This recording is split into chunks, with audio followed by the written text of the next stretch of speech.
Hello students, welcome back to my class.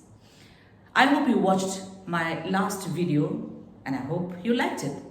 So in my last video, I explained the poem Amanda in simple Assamese. So today I'm going to explain the poem again in simple English so that it will be easy for you to understand.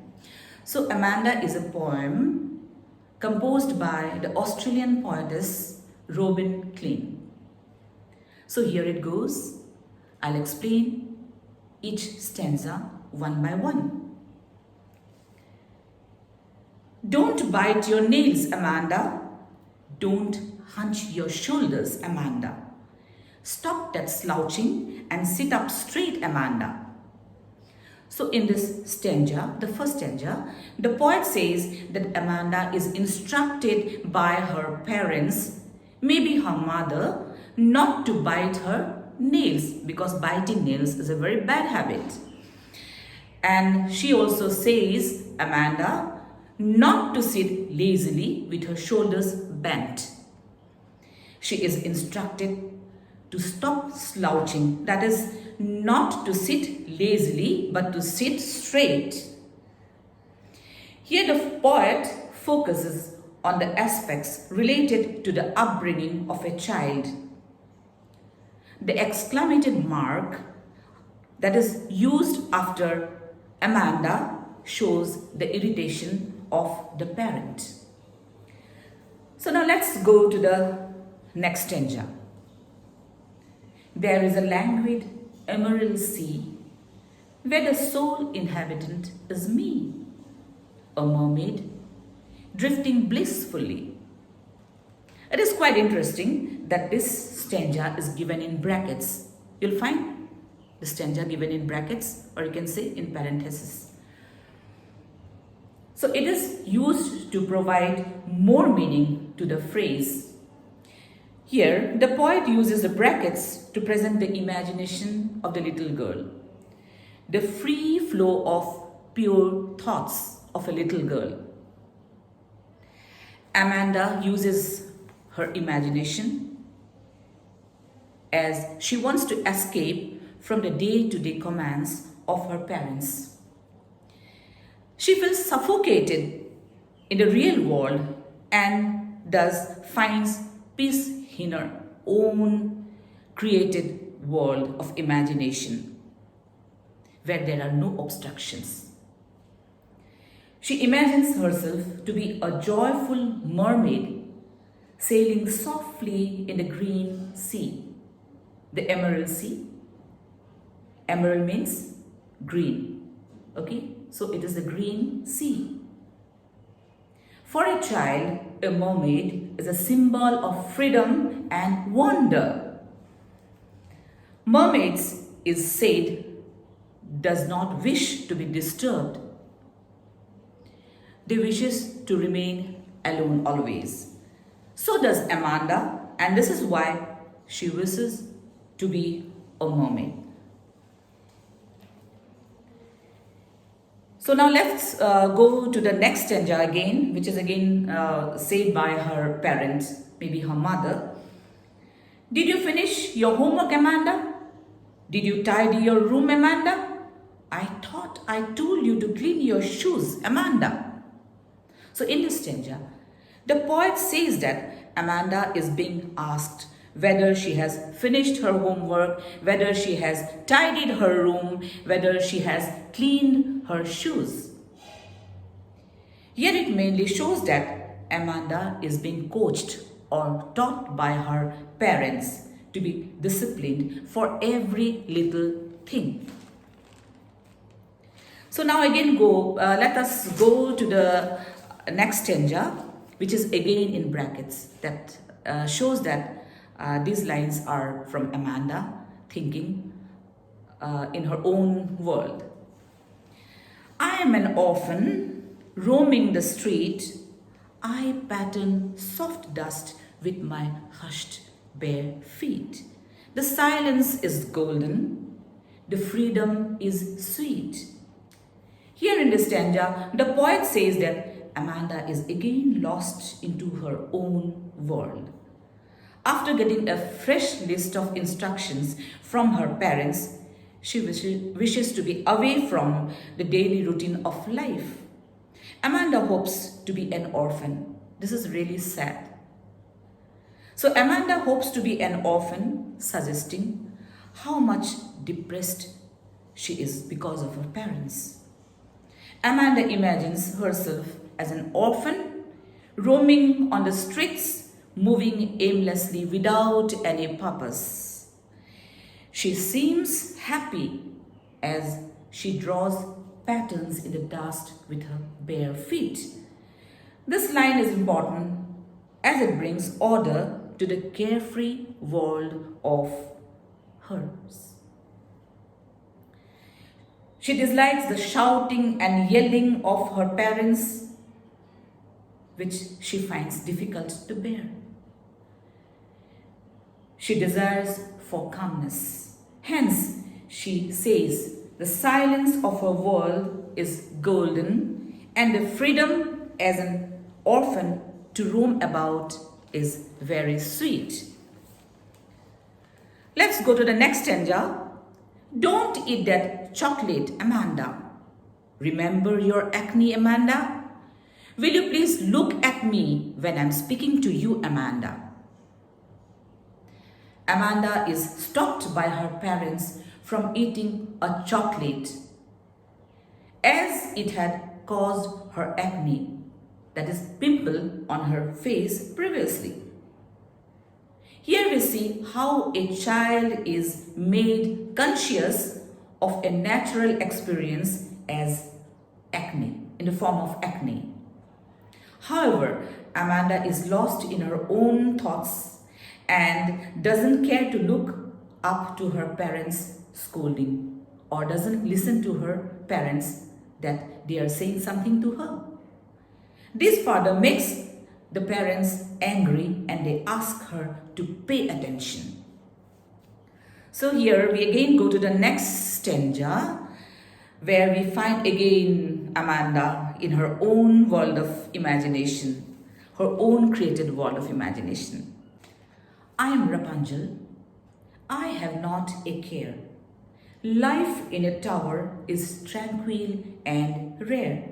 I'll certainly never let down my bright hair. So Amanda here pictures herself to be the long golden-haired Rapunzel, who lived in a castle and had no care about anything. Amanda imagines that the life of Rapunzel must have been very peaceful in the tower, and it must have been very fantastic in the tower. So Amanda doesn't want her peace to be disturbed by anyone. In the story of Rapunzel, it is because of a prince she is able to understand and receive happiness. But here, our Amanda, that is Amanda's Rapunzel, doesn't require any prince, and she says she will never let her bright hair down to anyone. Amanda wants to live a free and happy life. So if you wish, you can watch this movie Amanda. That's in the name of Tangled. The name of the movie is Tangled. You can download it, and it is been featured by the American Disney feature film. You will love it. You can watch it. Okay, now let's move on to the next stanza. That is the last stanza. And after that, we will discuss the questions and answers given in the book. Okay, stop that sulking at once, Amanda. You were always so moody, Amanda. Anyone would think that I nagged at you, Amanda. So Amanda's parents instructs her to stop sulking as she is annoyed and thus not reacting. Sulking means to remain sad, sitting in a corner, not saying anything, even not reacting. So that is sulking. She is found always moody, that is, remains gloomy. She is in a foul mood. Anyone would think that her parents nagged or found fault at her all the time. Because of Amanda's behavior, her parents thought that their image would be bad. So you see, here we come to the end of the poem. The poem basically deals with the upbringing of a child. At the same time, it also highlights the struggles faced by the child, that is Amanda. Poetess Robin Klein makes an important point that a child should never be denied freedom. The child should not feel trapped. Yes, they should be taught to be disciplined, to be taught the code of conduct, to remain in a society, but in a very soft manner. So students, I hope you liked the explanation of this poem. So now we will discuss the questions and answers, the questions that is given in the book. Okay. So students, the first question is, how old do you think Amanda is? How do you know this? So the answer is, Amanda is around 12 to 14 years old. This is clear by the acne which youths of this age have. So this is the second question. Who do you think is speaking to her? It is Amanda's parents or her mother speaking to her. The third question. Why are stanzas 2, 4 and 6 given in parentheses? And the answer is, the stanzas 2, 4 and 6 are, there should be a R here, are given in parentheses to present the imagination of Amanda, which she uses to escape from the day-to-day commands of her parents. So let's go to question number 4.